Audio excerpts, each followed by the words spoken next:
every story appears ordinary till you see the core side of it. And what you're looking for is a story behind the news. We bring it to you from Lagos, the commercial capital of Nigeria. Giving you all sides and political stories round the clock. Every detail from the start line to the final whistle. CoreTV News, expanding your view.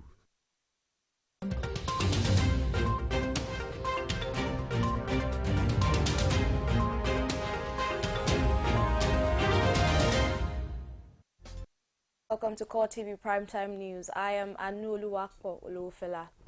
The federal government says it is finalizing a conditional budget support facility to provide financial relief to state government based on the states meeting a set of stringent fiscal conditions.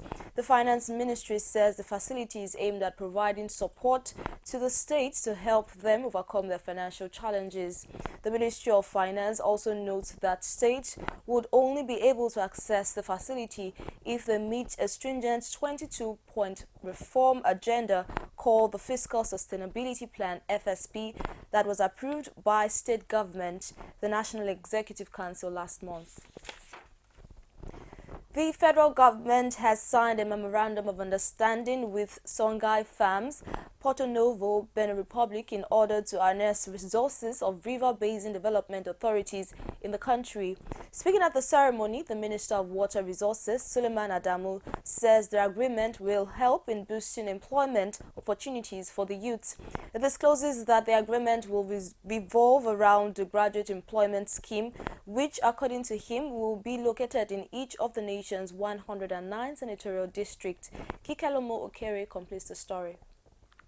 Minister for Water Resources says the scheme will enhance the ability of the river basin to package their water services with the provision of complementary basic rural infrastructure and improve agricultural support service. The implementation of the program, according to him, will include increased tonnage of food production, employment generation, and manage the available water resources using the best practice for integrated rural development. The main objective of this scheme is massive job creation for the youth, with a year-round agricultural production and other value chain activities such as processing, storage, markets, e-commerce, etc. The regional director, Songhai Farms, described the models as an opportunity for Nigeria to use its God-given resources to fight poverty. He notes that there is need for Nigeria to begin to invest in agriculture in order to boost wealth creation, human capital development, and improvement in health. This is not business as usual, because we are going to, at the same time, make sure that the river basin authorities, all the environmental capital that are so rich in this country, are correctly and efficiently harnessed. Chairman Forum of Managing Directors of River Basin Authorities applaud the federal government for initiating the blueprint towards repositioning river basin across the country. He reiterates the commitment of the forum to ensure that Songhai model is well implemented for sustainable development in the country. I want to say that at this point that we are equally ready, and by the grace of God, we are going to see that all the issues that ought to be done will be done. Federal government, however, reaffirmed its support to the move to ensure self-sufficient in food production, food security, as well as employment generation for people is actualized. Kikelomo Okere, CoreTV News, Abuja. The Senate Wednesday assessed its performance over the last 1 year as the National Assembly celebrates the anniversary of its inauguration. President of the Senate, Bukola Saraki, says the 8th Assembly has indeed performed to its utmost best during the last 1 year, bringing laws that will better the lot of the Nigerian people. Meanwhile, it has also received a communication from the President asking approval for 45 career diplomatic as ambassadors. National Assembly correspondent Jamila February reports. 21 Kajiri Ayinla. Inaugurated exactly 1 year ago, the Senate hit the ground running, though in the wrong direction. Issues of who became president of the Senate threw up Senator Bukola Saraki of the APC and the Deputy President going to Ike Ekweremadu of the PDP. 12 months down the line, calm seemed to have come to the Red Chamber as legislative business have begun as highlighted at Thursday's plenary. Let me congratulate all of us, not only for the time we have spent here, but also for all that we have achieved together. Let me thank all distinguished senators for your patriotism, for the courage you have demonstrated, for the hard work you have put into making the Senate a true bastion of our young democracy.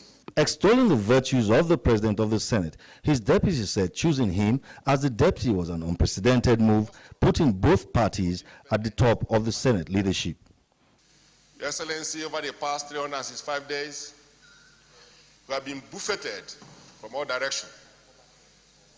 Your past has been x-rayed, your present has been monitored, your future has been gazed at. The tables turned on the PDP, making them the minority, but the synergy between the majority APC and the minority, including the Labour Party, is praised by some of the members. Your number is so much, as the Senate said, the Senate President said, that it can be intimidating. But then, the relationship between us in this chamber, we have shown maturity. We have put the country first. Despite the stormy waters that the President of the Senate is swimming with his asset declaration case at the Code of Conduct Tribunal, he has managed to handle the Senate well enough. On a more serious note, I also feel very privileged to be part of this Senate. And I must say that the former Senate President, I don't know whether he's here, Senator David Mack, was one of those who inspired me to come to the Red Chambers because of the candor and the conduct of affairs in the Red Chambers. Crowning the session in a lighter mood, some points of orders are raised about dress codes. Senators shall attend the sitting of the Senate properly dressed. Just 68 or the 68. All strangers may be excluded from the Senate. Mr. President, I have already congratulated a great patriot who has shown the diversity of cultures in Nigeria by his presence here today. In fact, distinguished Senator Akume is also dressed with a TV cap, which is not really a traditional dress of the Senate. Tafidan, Jiwa, Taban, Karawa, and Sadana Kwade, please can you rise and just bow to the Senate? 299 bills during the period were put forward. 285 considered, 186 went through first reading, while 42 went through second reading. 3 were withdrawn, 1 was negative, with only 4 executive bills coming in during the period. Jamila Fegba, CoreTV News, Abuja. 1 year of the Dogara-led House of Representatives has brought unprecedented achievements in so many areas under the legislative year. In review, lawmakers are scoring the lower legislative chamber high as the Committee on Rules and Business attempts to showcase how far the House has done well. Correspondent Emmanuel Elijene gives an insight into the Speaker's address and files his report from the studio. The House of Representatives has recorded loads of achievements in its 1 year, receiving 685 bills, out of which 675 bills are private members' bill. 416 are awaiting second reading, and 130 bills pending. 3 bills are awaiting considerations in the Committee of the Whole, 85 bills passed, and 12 bills withdrawn. Several motions were also received, passed as resolutions, withdrawn, referred to committees, including other committees, or deferred. This is the submission of the Speaker, Right Honorable Yakubu Dogara, while giving his 1-year assessment speech in the House. Rather, as the foundation year, an appropriate legislative framework is expected to be put in place. Nevertheless, it is, in our own case, in the course of one legislative session, we have put in place appropriate legislative frameworks, reform, operations, and processes. He also scored the 8th Assembly high in his ingenuity in introducing the sectoral debates in the Parliament as a way of supporting the Muhammadu Buhari's policy of diversifying the economy from a monolithic one in line with the administration's change agenda, and also the introduction of the e-parliament, which simplifies legislative activities in the House. Diversification of the economy and has been largely concluded. The House has already begun the novel debates beginning with diversification of the economy. I had explained during the commencement of the debates that the broad objectives of the sectoral debates is to deepen engagement. Chairman House Committee on Business and Rules, also briefing the press, commends the media for its support in bringing the works of the House to public domain. We wish to seize this opportunity and privilege to appreciate on behalf of the entire members of the Committee on Rules and Business and the staff of the committee, the Right Honorable Speaker and his Deputy, Right Honorable Yakubu Dogara and Right Honorable Yusuf Suleiman Lasun. It is the expectations of Nigerians that the tempo is sustained and that the many bills and motions passed by the 8th Assembly will be transformed into a better life for the citizenry, who presently are groaning under a harsh economic situation. Emmanuel Ehijene, CoreTV News, Abuja. The African Union Commission has commended the federal government for proper management of the more than 2 million internally displaced persons in the Northeast. Commissioner for Political Affairs, African Union Commission, Aisha Abdullahi, made the commendation during an inspection visit to Makohi IDP's camp in Yola. Abdullahi, who led the officials of the commission to the camp, says they are impressed with the way and manner Nigerian government was actively intervening in all aspects of humanitarian assistance to the IDPs. And now the Nigerian Army has reiterated its commitment to focus on counter-revolutionary warfare as well as counter-insurgency training in all military institutions across the country. The Chief of Army Staff, Lieutenant General Toko Buratai, made this known at the graduation ceremony of the Armed Forces Command and Staff College Past Junior Staff Course PJSC 81-2016 at the Jaji Military Cantonment, Kaduna. Correspondent Theophilus Habila was there and filed in this report presented from our studios. Addressing the graduates, the Army Chief says the aim of the training is to develop the professional knowledge and understanding of selected officers of the armed forces in order to prepare them for increasing responsibilities both in staff and command appointments. He says the training has become necessary due to the security challenges confronting the country, especially the menace of Boko Haram in the northeast and militancy in the Niger Delta region. We've shifted towards the maneuverist approach to warfare, and this is further being developed to incorporate more seriously the counterinsurgency aspect based on our experience here in Nigeria. The Army boss maintains that the introduction of motorcycle units in the northeast has drastically reduced the activities of the Boko Haram insurgents. The move now is towards this asymmetric warfare. We are refocusing and reorganizing as well. You can see we brought on board the motorcycle units, and they are even operating in the northeast. Lieutenant General Buratai also urges the graduates to uphold the highest standards of character, integrity, excellence, service and teamwork, as well as respecting the rule of law and human rights in their service to the nation. Earlier in his opening remark, the Commandant, Armed Forces Command and Staff College Georgie notes that in view of the current security challenges in the country, the junior course now includes counter-revolutionary and anti-terrorism packages. In our quest for better understanding of the concept of unconventional warfare, the college will be sending 5 teams to staff colleges in Algeria, Colombia, Pakistan, the Philippines, and Sri Lanka. ABM Suleiman further maintains that disaster management, peace support operations, and the estimate process packages have been included in the junior course curriculum in recognition of Nigeria's involvement in global peacekeeping operations. He says the Armed Forces College will send 5 teams of instructors to 5 countries for training in dealing with terrorism and insurgency. The visit to these countries will enable the college to learn more from their experiences in dealing with the threats of insurgency and terrorism. The training was for 21 weeks with 176 graduates from military and paramilitary organizations drawn from 9 countries across Africa. Highlights of the event was presentation of certificates to participants, award to deserving graduates, and also to the Chief of Army Staff.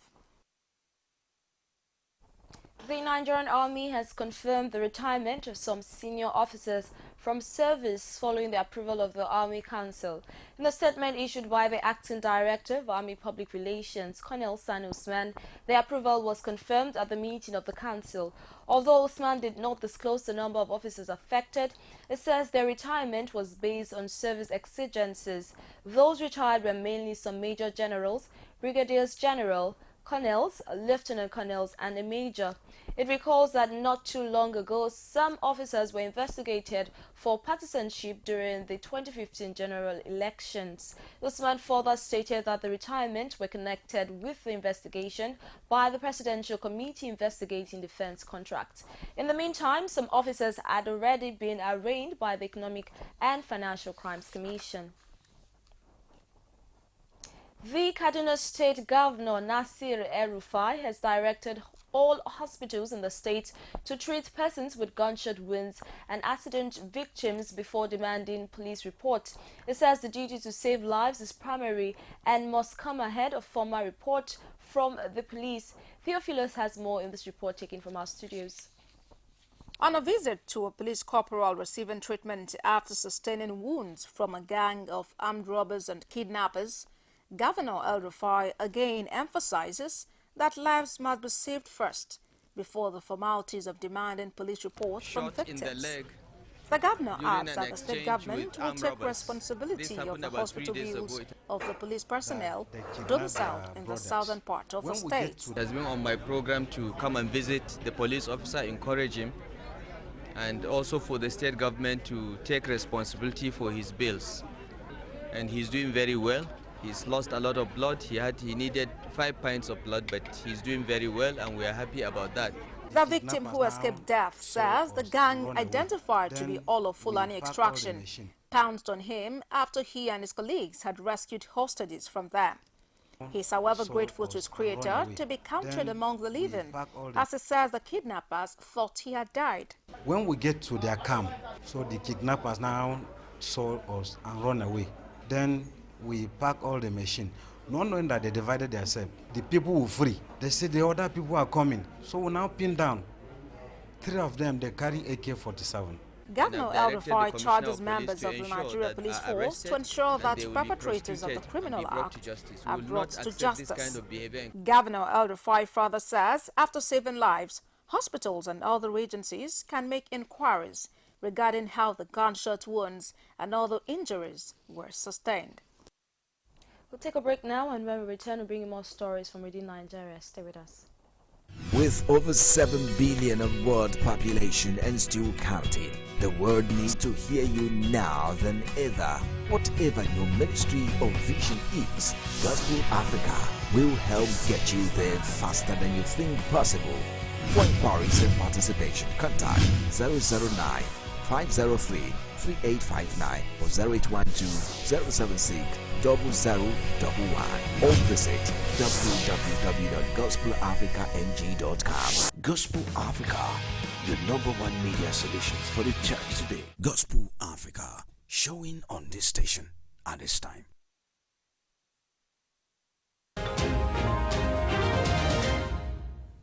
Welcome back. For more of our top stories, you can visit any of our social media platforms.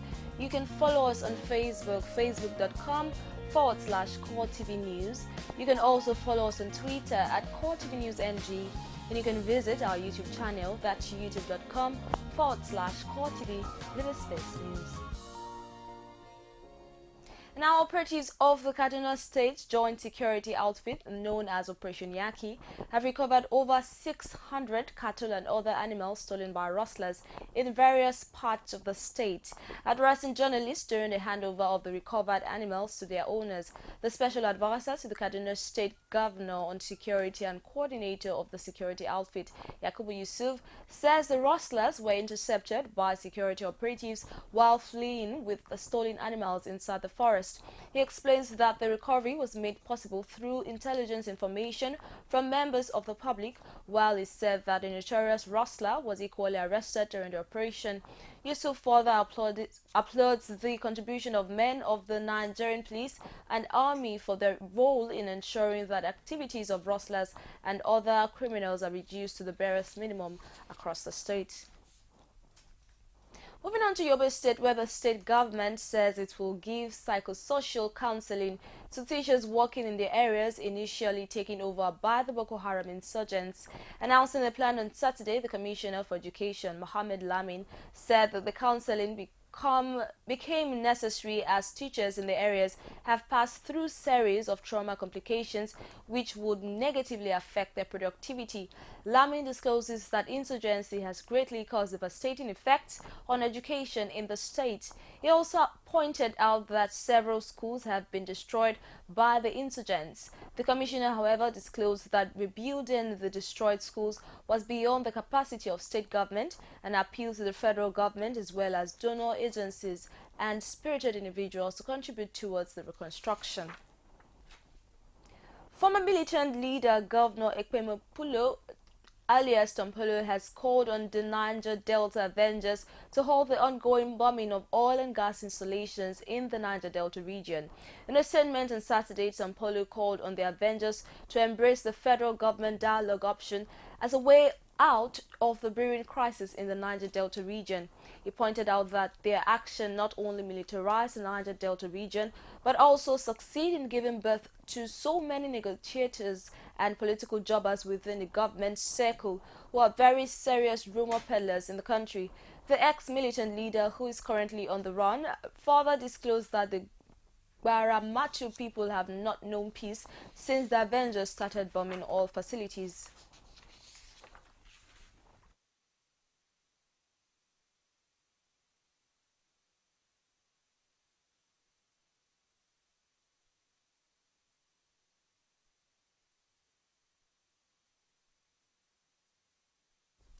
Concerned Nigerians are calling on the federal government to create awareness against discrimination of persons living with sickle cell disorder and also provide adequate health facilities to cater to patients.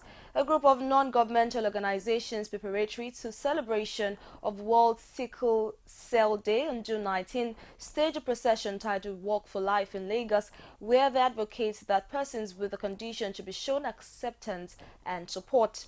Victoria Solomon has more in this report. Let us know our genetic situation. Let us know the things we are supposed to do. Sickle cell disorder is a condition affecting red blood cells and is determined by both parents having the S- gene. This Walk for Life, organized by a coalition of non-governmental organizations, is to create awareness about the disorder. The NGOs, we have been doing it separately, but we have not been able to see the effect. We decided that now we will come together for a common purpose, to have a voice, because the more the merrier. Nigerians are also admonished not to discriminate but embrace sickle cell patients. Don't have to discriminate. There's no need to discriminate. There are a lot of people with sickle cell disorder leading useful, productive lives. I mean, like anything, just get on with your life. It's important we show love and support to people with sickle cell. Let's stop the stigma. Let's stop the stigma in employment. Let's stop the stigma in relationship. And break the myth that people with sickle cell don't live up to phase 1. It is not true. And they've been living for over 50 years. No doubt, patients are warriors in their rights. With sickle cell anemia, and I have siblings at home, 3 actually, living with sickle cell anemia. So the struggle has been, most people don't know about it, so we're here to sensitize and create awareness for people. I'm living with sickle cell disorder, and well, it has been all God. I have siblings too who are free from it, but it's all God doing it. I've been living with sickle cell for the past 26 years. Living with the disorder has been very, very tragic. Let me use that word, in the sense that it has affected some basic parts of my life, like my academics and my socials, like involving people. personally, for one, have been rejected several times, relationship-wise. Sometimes a lot of guys think they're doing me a favor by dating me, but I would like to say that this is extremely wrong. This is extremely wrong. I know what I'm capable of doing. I know what I've achieved. I've won several awards as a sickle cell individual. In all of this, government has a role to play in providing adequate health facilities for those with the disorder. It ought to be their business. It ought to be their business. The treatment is their business. The reduction is also their business. Celebration of the World Sickle Cell Day, the coalition of NGOs in Lagos State call on the government and people in general to not discriminate against those living with sickle cell. And they also hope that the federal government will provide basic health facilities for those living with sickle cell. Victoria Solomon, CoreTV News, Lagos. All right, still on the Sickle Cell Day celebration, I have with me on the program Toyin Adeshola. She's the founder and executive director of Sickle Cell Advocacy and Management Initiative. You're welcome, Toyin. Thank you for having me. All right, so Toyin, what is this initiative about? That's Sickle Cell Advocacy and Management Initiative. What is this initiative about? Okay, Sickle Cell Advocacy and Management Initiative is basically focused on reducing the effects of sickle cell in society. Nigeria has the highest number of sickle cell sufferers in the world, and there's a lot of that needs to be done about it. We need to create more awareness. We need to provide support for those living with sickle cell, because there's a lot of stigma. So we want to create more awareness and reduce the effect by providing medical and health support. Okay, so what gave rise to this initiative? I've been living with sickle cell for about just over 50 years now, and I know the challenges of living with sickle cell, the financial pressure of the parents, the emotional pressure, and the pain that the person living with sickle cell goes through. And because of that, I've seen how challenging it is for families who don't even have that support, or they don't have that financial income to be able to help their children living with sickle cell. Okay. So we decided that we'd try and help and support those living with sickle cell, and also create more awareness so that we'll reduce the number of people with sickle cell. Okay. Okay, and then today a group of NGOs stepped out to go on for the Walk for Life. So what is this Walk for Life about? The Walk for Life was to commemorate the World Sickle Cell Day, which happens the 19th of June of every year. Okay. And this year, we decided rather than go as individual sickle cell NGOs, we'll go with one voice, because we believe one voice has greater impact than individuals. So we now decided to come together, over 8 NGOs coming together to speak with one voice, able to influence society and government policies regarding sickle cell disorder. Okay. All right. And June 19 is just 8 days away from now. What do you hope to achieve before that set day? Well, for us personally, we have a medical outreach going on the 18th. Yes. And June 19th is a Sunday, and there are going to be discussions in a couple of churches about sickle cell from our end. Okay. Okay. All right. Thank you. Thank you very much, Toyin, for coming on our program today. You're welcome. Nice having Thank you for having me. Moving on, albinism is a range of disorder varying in severity. They are all caused by reduction of absence of pigment melanin, often causing white skin, light hair, and vision problem. The condition affects 1 in 17,000 people globally. In Nigeria, the prevalence rate of albino is the highest in the world, which is about 6 million. Children make up close to 40% in the population. Inkuruka brings us a report on the call for empowerment of persons living with albinism. The foundation, in its fight for equal rights, is also empowering its members through education and skill acquisition programs. The foundation, we're very passionate about education and economic empowerment. We encourage them to go to school. We pay school fees. We give scholarship grants at the foundation level with our partners. Media officer of the Albino Foundation says there is a need for albinos to be qualified in their fields and show self-confidence in their daily life activities. A member and staff of the foundation, we advocate for our members to be qualified in anything they are going to do. We don't subscribe for a member who is not qualified and you are looking for a job, or for us to go there and begin to make noise because you are an albino. With a population of over 300,000 persons living with albinism in the nation, it's only appropriate for government and stakeholders to intervene in dehumanizing and killing of persons with albinism. In preferring solution and enhancing vision for people with albinism, a specialist of optometry will be speaking on clinical strategies for managing low vision come 13th June 2016, International Albinism Day. Anita Patrick, CoreTV News, Abuja. The Medical Laboratory Science Council of Nigeria says it will sanitize the profession through check on all forms of quackery practiced in the sector. Deputy Registrar of the Council, Tosin Irabo, at a program in Abuja, says that members who run foul of the codes and ethics of the profession are to face stiff sanctions from the body. Correspondent Basil Okafor has more in this report. Leaders of the Medical Laboratory Science Council of Nigeria say the body's future in Nigeria is rising daily, as it is the only statutory regulator for the practice of medical laboratory science in the country. They warn quacks among their folds to look elsewhere, as the council will not hesitate to take drastic action against any form of quackery. Standards, conformity assessment, and accreditation are all market-based tools that can be used by government policymakers to deliver better regulation. Through an accreditation product certification, there's a reliable means of assuring product quality for raw materials production, inspection and sample selection. The stakeholders insist that on no account should laboratory scientists base their biomedical analysis on assumption, as this will attract severe punishment. Government can help improve the performance of business by encouraging the use of conformity assessment, by minimizing risk and promoting trade.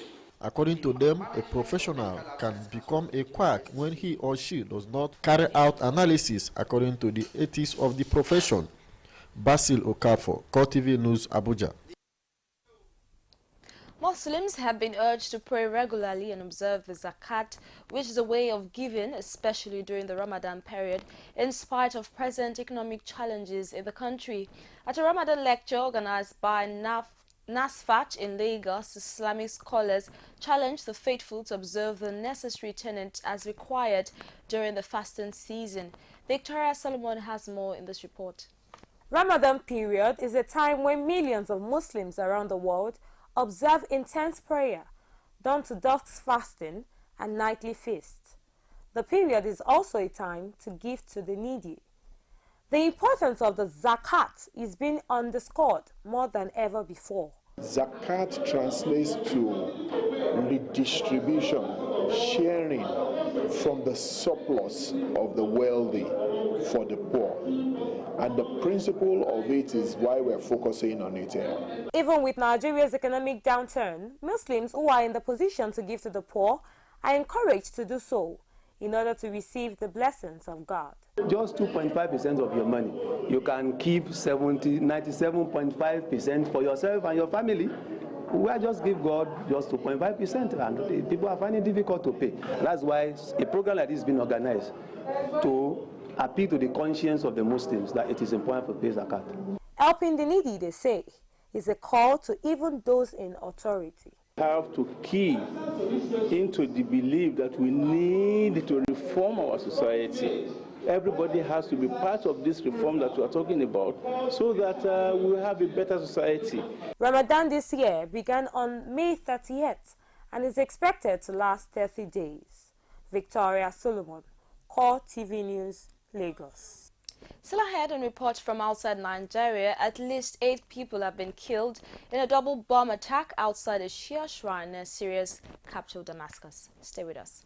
Every day, every hour, and every minute, news break in Nigeria. Things happen so fast, it's most times difficult to track and comprehend them.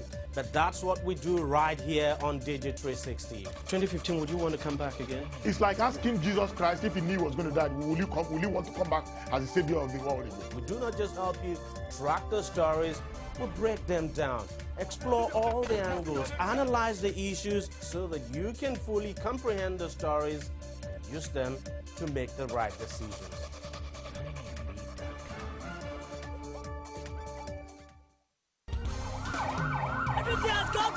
CoreTV News now live on all Androids. Welcome to CoreTV Primetime News. Download CoreTV News app from your Play Store.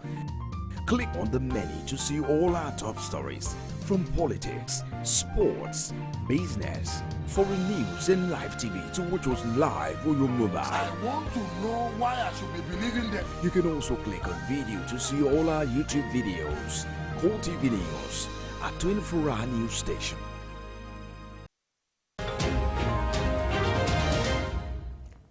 Welcome back, and now on the foreign scene, a strike by Air France pilots is threatening to disrupt travel from hundreds of thousands of fans, even as France celebrates a victorious start to the Euro 2016 Football Championships after winning the opening match. Industrial unrest, fears of terrorist attacks, and devastating flooding have overshadowed the build-up to the month-long tournament. Air France says it is cancelling flights today after 25% of the national carrier's pilots went on strike. In a statement, the airline confirmed disruption due to the 4-day industrial action called by pilot unions over labor reforms, but discloses that it is making every effort to minimize the inconvenience this strike action may cause its customers. Police in Bangladesh have arrested more than 3,000 people in a nationwide crackdown following a spate of violent attacks as the country's prime minister vows to catch each and every killer. Over the past 10 days, a Hindu monastery worker, an elderly Hindu priest, a Christian shopkeeper, and the Muslim wife of a counter-terrorism police officer have all been killed. Bangladeshi police said those arrested include 37 suspected Islamic militants and hundreds of potential criminals who previously had warrants or out against them, as well as several hundred ordinary arrests. The police, however, disclosed that none of those arrested as part of the crackdown is believed to be a high-level operator who might have organized or ordered attacks, adding that all the detainees are being held in jail. A double bomb attack outside a Shia shrine near Syria's capital Damascus has killed at least 8 people in the latest deadly strikes on the site. Report says a suicide bomber and a car bomb struck at the entrance to the Sayyida Zainab shrine, which is revered by Shia around the world. The Islamic State of Iraq and the Levant ISIL has claimed responsibility for the attack via a post on the Amaq news agency website. A British-based monitoring group, the Syrian Observatory for Human Rights, however, reported a higher toll of at least 12 people killed and 30 wounded. The shrine, about 10 kilometers south of the center of Damascus, is heavily guarded by pro-government forces but has still been the target of several attacks, including those claimed by ISIL. Still in the foreign scene, Western powers have criticized President Bashar al-Assad's government, accusing its forces of dropping barrel bombs on the Syrian town of Daraya just hours after it received its first food aid in almost 4 years. The strikes in Daraya on Friday used crude unguarded weapons that kill indiscriminately. France's Foreign Minister Jean-Marc Ayrault accused Syria of extraordinary duplicity over the bombings, which came just as aid workers were beginning to distribute supplies to thousands of desperate people. On his part, U.S. State Department spokesman Mark Turner said such attacks are unacceptable in any circumstance, adding that the attack hampered the delivery and distribution of badly needed assistance. Former Voice contestant Christina Grimmie has been shot dead in Orlando. Grimmie was taken to a local hospital after a man opened fire on her while signing autographs after a concert in Orlando. Orlando Police Department spokeswoman Wanda Miglio says Grimmie's brother immediately tackled the suspect and In the process, the suspect shot himself. She describes Grimy's brother as a hero for stopping the attacker from not hurting anyone else. The police investigation is now on the way into how the suspect had managed to enter the venue with the firearms. And now on Sport News. Our style, and that's what he delivered. Nigeria has lost another major football icon in the space of 2 weeks. This time it is Shuaibu Amadu, a former coach of the Super Eagles. Amadu died in his sleep in the early hours of today and is said to have complained of chest pain Friday night. Shuaibu Amadu managed a number of club sides in Nigeria, such as BCC Lions, El Kanemi Warriors and Shooting Stars. He also managed Orlando Pirates in South Africa. He first managed the Nigerian national team from April 2001 to February 2002. He qualified Nigeria for the World Cup in 2002 and 2010, but was sacked before the commencement of both tournaments in Korea, Japan, and South Africa, respectively. He was reappointed manager in April 2008 and sacked in February 2010. Amadu was appointed technical director of Nigeria's national teams in May 2013.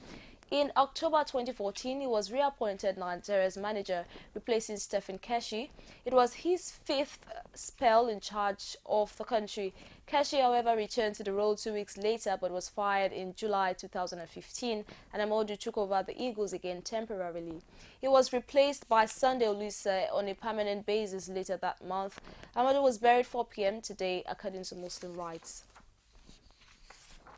Vice President Yemi Osinbajo has described the death of the technical director of the Nigerian Football Federation and former coach of the Super Eagles, Amadu Shuaibu, who died in his sleep, as a shock to the nation. Coming just 4 days after the death of former player and coach Stephen Keshi, Osinbajo believes Nigeria has lost yet another dedicated public servant who worked tirelessly to bring honor to Nigeria. In a press statement released today, the vice president described the late Shuaibu as a man of dedication who found and groomed some of Nigeria's best soccer talents, providing them with the leadership and guidance that enabled them to excel. Osinbajo adds that his legacy is secured in the memories of Nigerians who will forever recall the exploits his teams recorded across the African continent and around the world. Reactions have continued to trail the demise of legendary coach Shuaibu Amadu. Reacting to the NFF technical director's death, ex-Green Eagles captain Segun Odegbami says Keshi and Amadu's death in quick succession was shocking and had negative implications. He calls on the federal government to do something urgently about the welfare of sportsmen. In a related development, Adegboye Onibide, who also coached the senior national team, says he is confused as young active men are dying in their primes. Meanwhile, the secretary, Nigeria Football Supporters Club, Samuel Ikpia, says Amadu's death is another tragedy for the football family and Nigerians in general. In the meantime, New Zealand has pulled away to a 27th consecutive win over battling Wales in a compelling test match at Eden Park. Wales led after an hour, but the world champions scored 20 unanswered points in the final quarter to overpower them. All Blacks wings Waisek Naholo scored twice, with Julian Sabia, Kenny Reid and Nathan Harris also crossing. Saluk Falita and Rhys Webbs scored for Wales, but they could not mark Alan Wynne-Jones' 100 appearance with the first win in New Zealand. And with that, we've come to the end of the news, primetime news on CoreTV. I am Anu Oluwakpo Olufela. Have a wonderful night rest.